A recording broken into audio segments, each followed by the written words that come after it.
तो मेरा क्वेश्चन ये है कि हम क्या करते हैं, जो भी हमारे आसपास चीज़ें होती है, जो भी हमारे एक्सपीरियंसेस होते हैं, हम उससे सीखते रहते हैं, चाहे वो रिलेशनशिप्स में हो, चाहे वो पढ़ाई हो, करियर हो, जॉब हो, व्हाटएवर, उसी से ही हमारी अंडरस्टैंडिंग डेवलप होती रहेगी। लेकिन सर मैं ये जानना चाहती हूँ कि हमारी जो डीपर अंडरस्टैंडिंग है, जो आप बोलते हो कि अपने आप को समझो, सेल्फ नॉलेज आपकी बहुत ज़्यादा स्ट्रांग होनी चाहिए, और वो कैसे इंक्रीज़ करी जाए? कि हमको अंडरस्टैंडिंग बढ़ानी है किसकी? खुद की। क्योंकि अगर हम खुद को अच्छे से समझ जाएं, खुद को समझने का मतलब क्या? खुद की बॉडी को अच्छे से समझ लेना, खुद के माइंड को अच्छे से समझ लेना। माइंड में क्या क्या आ गया? थॉट्स आ गए, फीलिंग्स आ गई, इमोशंस आ गए। और ये समझना कि हमारे थॉट्स, हमारी फीलिंग्स, हमारे इमोशंस बाहर दुनिया के कंट्रोल में है या हमारे अपने कंट्रोल में है।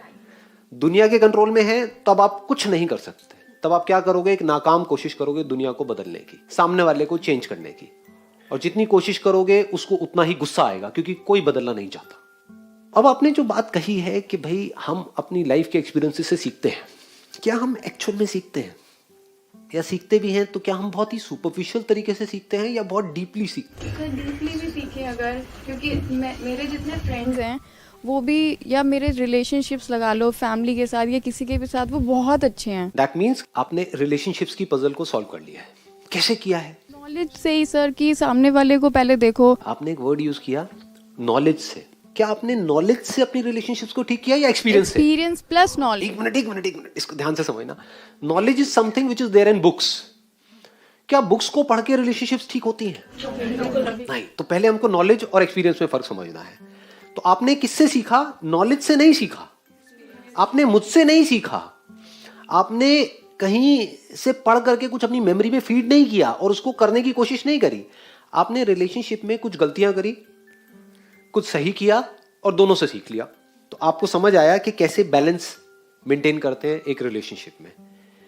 कि सामने वाला पर्सन अगर हमारे पास आया है तो बैठ करके आराम से उसकी बात समझने से, उसको समझने से, अपने आप को उसकी जगह रख करके देखने से रिलेशनशिप अच्छी होती है। ये बात आपको समझ आ गई है? बहुत लोगों को नहीं आई है। जिस दिन आपने अपनी लाइफ के जो एक्सपीरियंसेस हैं उससे सीखना शुरू कर दिया, उस दिन आपने एक्चुअल में ग्रो करना शुरू कर दिया।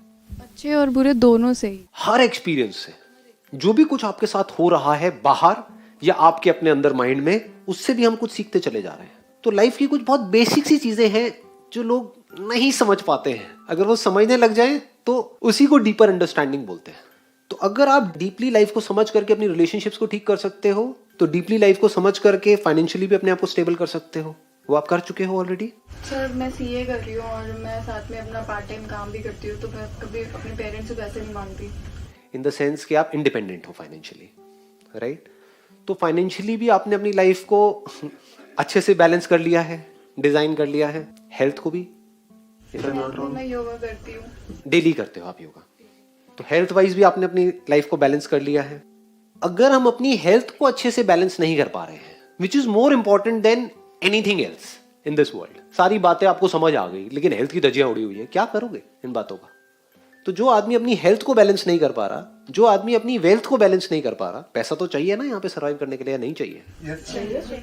जेबें खाली हैं लेकिन बात कर रहे हैं मेडिटेशन की, क्या होगा ऐसे आदमी का? हेल्थ की धज्जियां उड़ी हुई हैं, बात कर रहे हैं मेडिटेशन की।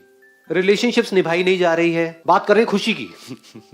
तो आपको अगर अपनी लाइफ को बेटर करना है तो ये तीन चीजें चाहिए, नहीं चाहिए? Health, wealth and happiness which is connected to relationships.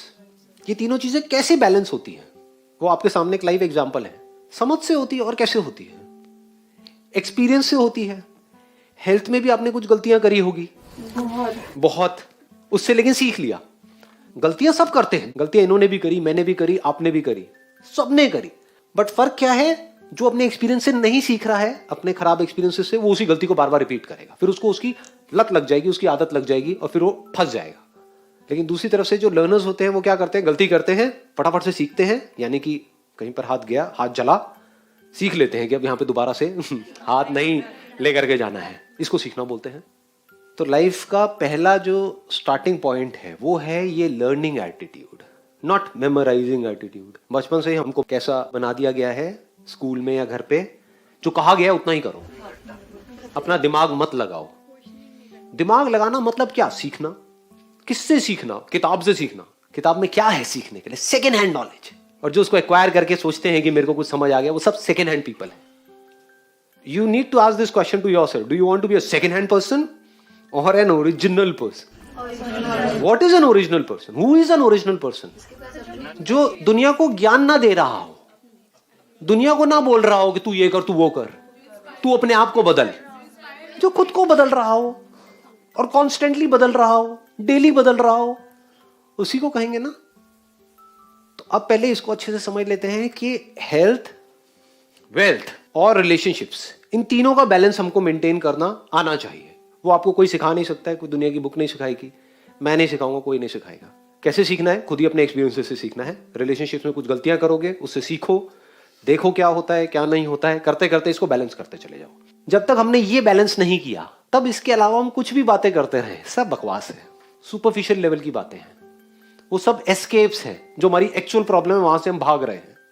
पैसा एक्चुअल प्रॉब्लम है या एक्चुअल प्रॉब्लम ये है कि मेरे को ये समझना है कि यूनिवर्स क्या है?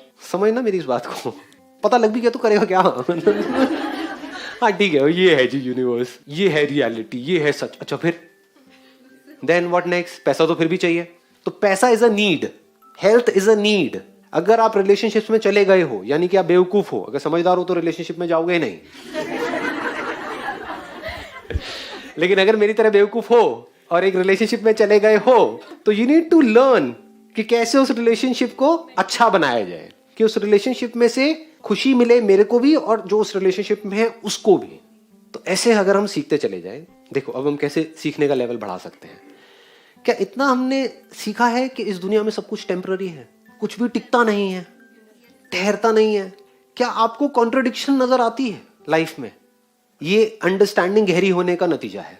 जो लोग मैकेनिकल होते हैं उनको कहीं कोई कॉन्ट्रडिक्शन नजर नहीं आती है, उनको सब कुछ बड़ा सीधा सीधा दिख रहा होता है। जैसे कल ही मैं देख रहा था, एक बड़ी इंटरेस्टिंग चीज मैंने ऑब्जर्व करी। मेरी सेशंस में 2 तरह के क्वेश्चंस पूछे जाते हैं और दोनों ही कॉन्ट्रडिक्टरी है। एक तरफ से कोई पूछ रहा होता है कि सर जो हम पढ़ते हैं, जो भी हम पढ़ाई करते हैं वो हमें याद नहीं रहता है, तो वो कैसे याद रहे? और दूसरी तरफ से लोग क्वेश्चंस पूछते हैं कि मेरे साथ में पास्ट में कुछ हो गया है जिसको मैं भूलना चाहता हूं, वो मैं भूल नहीं पाता हूं, कैसे भूलूं? तो भाई आप चाहते क्या हो? आप अपनी याददाश्त को कमजोर करना चाहते हो या स्ट्रांग करना चाहते हो? हाँ, स्ट्रांग करना चाहते हो कि जो भी पास्ट में आपके साथ उल्टा सीधा हुआ है वो सब याद रहे आपको? फिर एजुकेशनल जो है। अच्छा, तो आप ये चाहते हो कि एक जगह से तो समझे कॉन्ट्रडिक्शन नजर आई।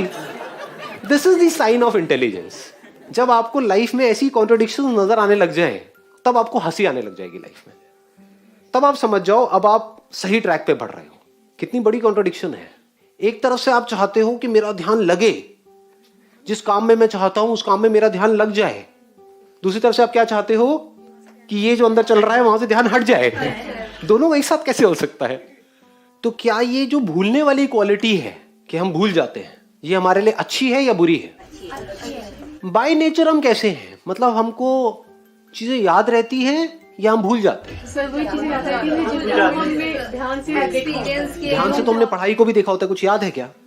12 साल में इतना कुछ ध्यान से 50-50 बार रिपीट किया है, रट्टा मारा है, सब भूले पड़े हैं, सब भूल गए। तो ये जो भूलने की पावर है हमारे अंदर, this power to forget, is it a good power और a bad power?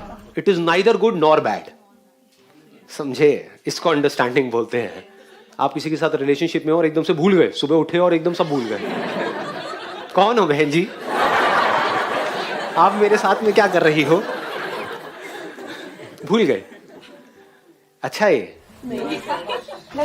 I lost my father in 2014, तो अभी उनकी कुछ अच्छी मेमोरीज में याद करती हूँ, बट उसके साथ साथ जो हॉस्पिटल में क्या हुआ वो साथ में चलता है। तो अगर मैं कुछ करना चाहती तो कुछ कंसंट्रेट नहीं कर पाती। वो गुड मेमोरीज में को याद करने में भी प्रॉब्लम होती, तो मैं उससे जाना ही नहीं चाहती। प्रॉब्लम क्या है? ये अच्छा और बुरा याद आना या ये चाहना कि मुझे बुरा याद ना आए और अच्छा याद आए?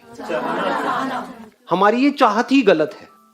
आप ये चाहते हो कि मैं ये बटन दबाऊं, टेलीविजन ऑन हो जाए, इस पे व्हाइट कलर्स मुझे अच्छे लगते हैं, तो व्हाइट कलर तो आए, ब्लैक ना आए। ऐसा हो सकता है? टेलीविजन ऑन होगा तो दोनों आ जाएगा। ये ब्लैक और व्हाइट एक दूसरे के पीछे है। बिना ब्लैक के व्हाइट कहां है और बिना व्हाइट के ब्लैक कहां है? व्हाइट को देखने के लिए पीछे ब्लैक का बैकग्राउंड होना चाहिए। अगर सिर्फ व्हाइट ही व्हाइट हो तो व्हाइट नजर नहीं आएगा, वहां पे सिर्फ स्पेस नजर आएगी। व्हाइट कलर भी अगर आपको देखना है तो पीछे ब्लैक चाहिए। उसके अगेंस्ट में आप वाइट देख सकते हो। ये ज्यादा टेक्निकल हो गया। तो अगर ऐसे हम समझ जाएं तो हम जो भी गलत चाह रहे हैं वो चाहना बंद कर देंगे। जैसे ही गलत चाहना बंद कर देंगे दुख होना बंद हो जाएगा, प्रॉब्लम सॉल्व। ये एक्चुअल सॉल्यूशन है। हम कैसे प्रॉब्लम को सॉल्व करना चाह रहे हैं? जैसे सब कर रहे हैं। कैसे? नेगेटिव थॉट्स बहुत आते हैं, ये पॉजिटिव थॉट्स के ऊपर बुक्स पढ़ लो।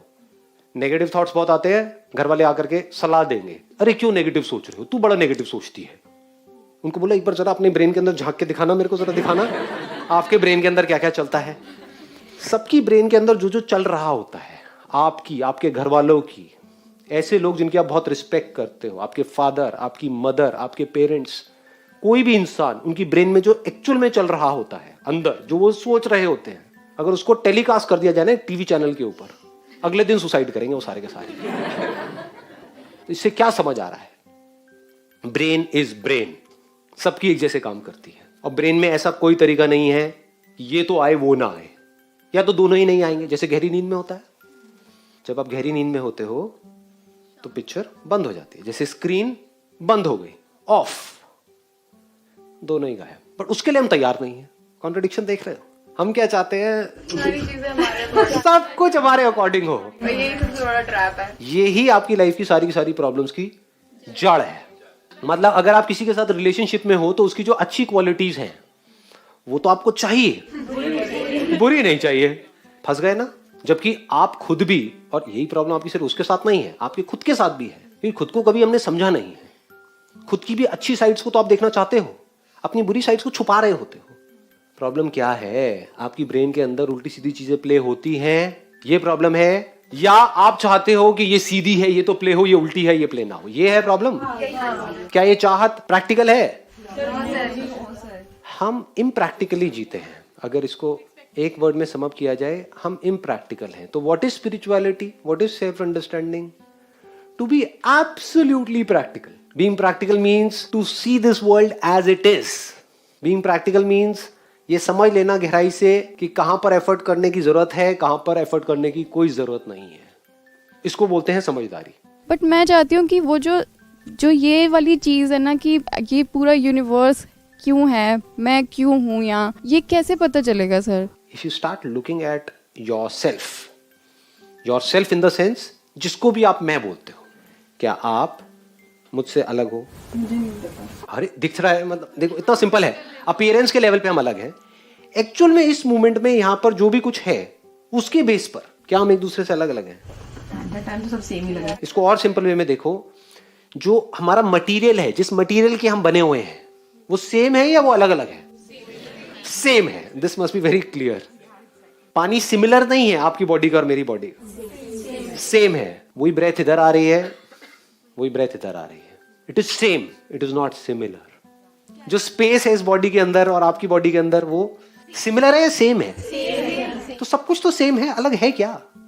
सिर्फ हम सोच सकते हैं कि हम एक दूसरे से अलग अलग हैं, अलग हो नहीं सकते। अगर आप ध्यान से देखोगे कहीं पे जा करके, किसी नदी में या कहीं पर भी, तो पानी के बुलबुले भी हैं, झाग भी है, लहर भी है। लहरें एक दूसरे में अलग अलग भी है, कोई बड़ी लहर है, कोई छोटी लहर है। एक एंगल से देखोगे तो सब एक दूसरे से अलग है। That is from the appearance point of view. दिखने में एक दूसरे से अलग अलग है, कोई बड़ी है, कोई छोटी है। दूसरा एंगल क्या है देखने का? From the substance point of view, वो सेम है। It is not similar, it is same. तो ये दो अलग अलग नजर होती है इस दुनिया को देखने की। जो सेल्फ इंक्वायरी की शुरुआत होती है वो होती है सब्सटेंस पॉइंट ऑफ व्यू से। तो जैसे आप देखते हो एक्चुअल में क्या है और हमें लगता क्या है, हमें लगता क्या है कि मैं ये हूं, मैं उससे अलग हूं। ये हमारी थिंकिंग का ग्राउंड है। ये जड़ी ऐसी है कि यहां पे आप खुश हो ही नहीं सकते मरते दम तक। यहां पे लड़ाई झगड़े भी होंगे, स्ट्रगल भी रहेगी, डर भी रहेगा, पता नहीं क्या क्या रहेगा। ये है एक्शन की दुनिया। एक दुनिया आती है थिंकिंग की दुनिया। बैठे हो अकेले में, तो सोच रहे हो, वहां पर आपकी नजर कहां है? सब्सटेंस की तरफ। ये जो ऊपर ऊपर से दिख रहा है वहां से ध्यान हटा के एक बार एक्चुअल में देखता हूं कि क्या है। तो एक्चुअल में जब आप देखते हो तो आपको सिर्फ एक ही सब्सटेंस नजर आता है चारों तरफ, और वो सब्सटेंस आपसे अलग नहीं होता है, वो आप ही होते हो।